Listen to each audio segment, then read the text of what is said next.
Błogosławiona Elżbieta Canori Mora. Rzym. Niezwykła przepowiednia na czasy ostateczne. Niebo przybrało kolor ciemnoniebieski, prawie szary. Już sam ten widok wzbudza strach. Wszędzie odczuwać się dały mocny wiatr z niebywałym wyciem i okropnym gwizdem, który w powietrzu uwielukrotniał się echem jak wycie wściekłego lwa nad całym światem. Strachem i odrazą napełnieni zostali ludzie i zwierzęta. W całym świecie zapanowało zamieszanie. Będzie to w czasie, kiedy jedni drugich będą zabijać, bo będą oni w czasie krwawego oprawa pięści mordować bez miłosierdzia.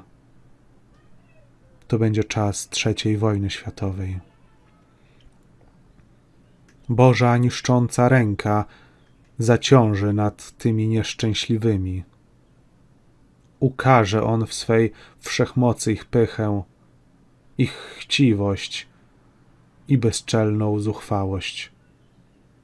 Bóg posłuży się przy tym mocą ciemności, aby wytępić odłączonych, odszczepieńców, występnych, bezbożnych ludzi, którzy gotowali się do zburzenia świętej Matki, Kościoła i chcieli go zniszczyć do fundamentów. Ci niegodziwcy chcieli Boga zrzucić z Jego czcigodnego tronu. Bóg jednak naśmieje się z nich, z ich złości i ukaże tych złoczyńców jednym skinieniem swojej wszechmocnej ręki. Uczyni to w ten sposób, że pozwoli mocom ciemności opuścić piekło.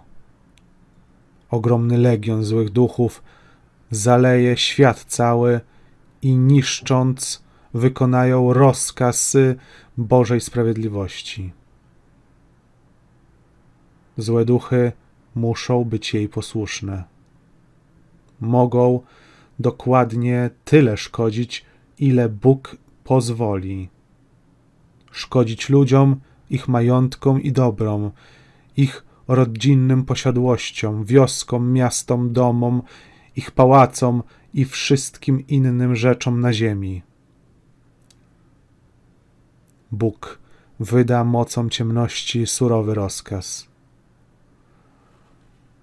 aby ze wszystkimi buntownikami, którzy Go obrażają w bezczelny sposób przez swoją pychę i wyniosłość, aby z nimi zrobiły straszny porządek.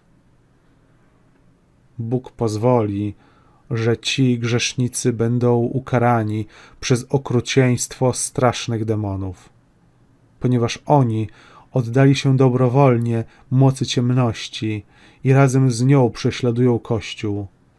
Dopuści Bóg, że zostaną ukarane śmiercią przez złe duchy, okrutne i bez miłosierdzia. Przeciwnie, dobrzy chrześcijanie będą pod przemożną i zwycięską opieką świętych apostołów Piotra i Pawła.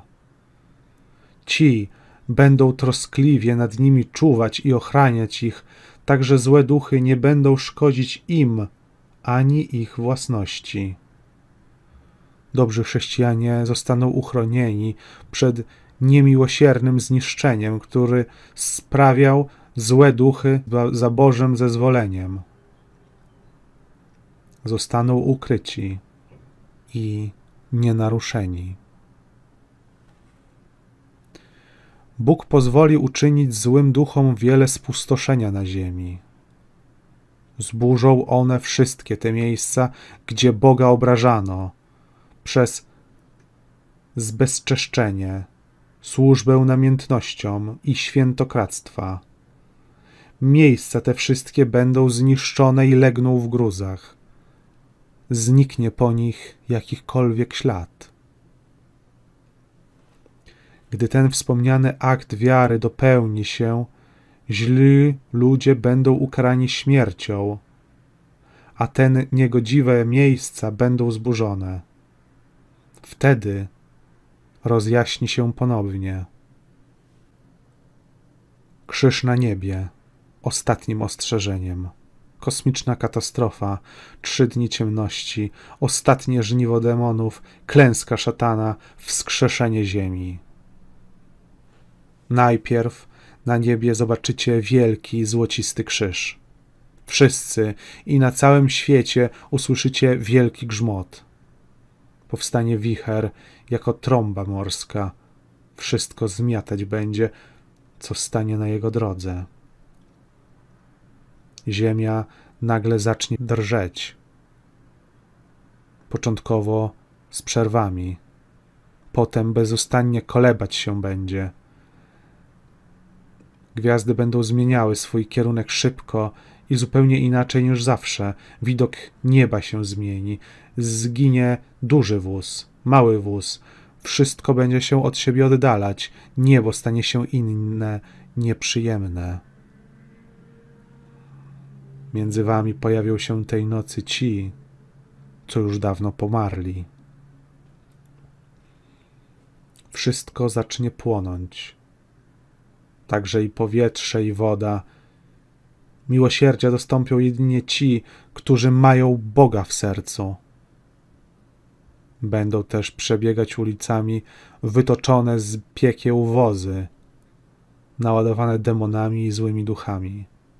One to czynić będą wielkie spustoszenia, zgiełk, hałas, jęk i płacz. Domy wasze będą się rozpadały, jak domki z kart. W tej strasznej godzinie szatani będą sobie śmiało poczynać, porywać będą dusze tych, co to Boga się wyrzekli i szerzyli na świecie niewiarę, tych, co serc ludu Bożego krzyż i wiarę wyrywali. W tej nocy ciemnej niech drżą matki morderczynie, te, co mordowały dzieci poczęte.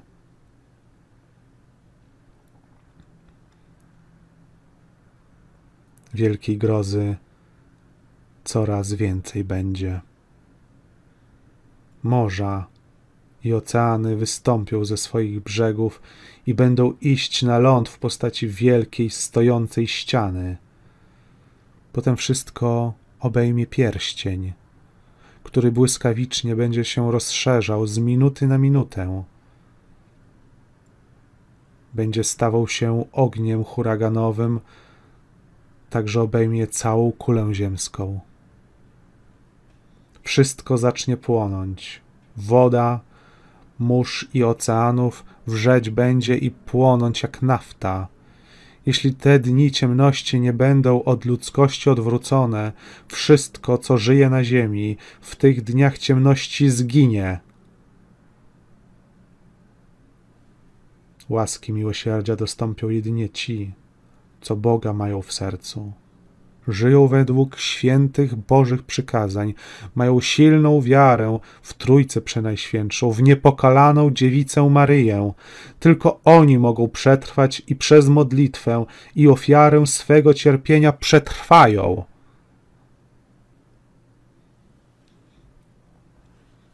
Po 3 dniach strasznej nawałnicy, strasznego gniewu Bożego, ciemności będą powoli opuszczały zbolałą, opuszczoną planetę Ziemia.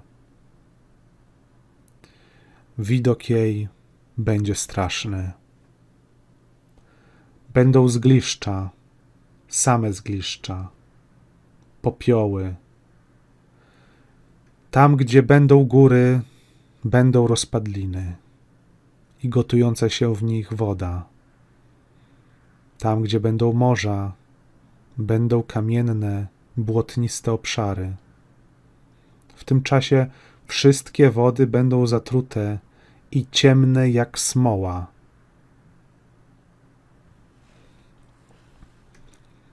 Piątego dnia stąpi z nieba wielki, święty, majestatyczny anioł Boży w białych szatach.